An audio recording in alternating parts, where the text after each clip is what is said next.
सो mister Singh, हमने जो last week angiography करवाई थी उसके रिपोर्ट में ये आया है कि मिसेस सिंह के हार्ट में 80% के 2 ब्लॉकेजेस हैं, इसीलिए हमें जल्द से जल्द एंजियोप्लास्टी करनी पड़ेगी। और घबराने की कोई बात नहीं। Last time we are discussing about 2 months, but ये थोड़ा सा जल्दी करना पड़ेगा। ओके। और लास्ट टाइम जो मैंने आपको मेडिसिन दी थी उसमें 2 और टैबलेट्स हम ऐड करेंगे, जिसकी वजह से मिसेस सिंह का ब्लड पतला होगा और हमें एंजियोप्लास्टी करने में आसानी होगी। तो आप एडमिशन प्रोसेस पूरा कीजिए। नितेश, इधर आना। सर को एक एडमिशन फॉर्म दे दो और दोनों के सिग्नेचर्स ले लो।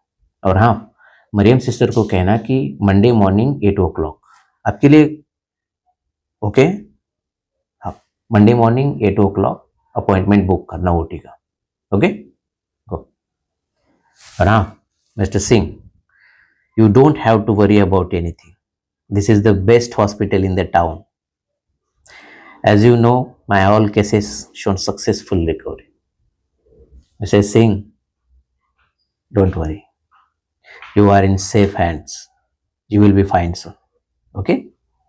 आप एडमिशन प्रोसेस पूरा कीजिए।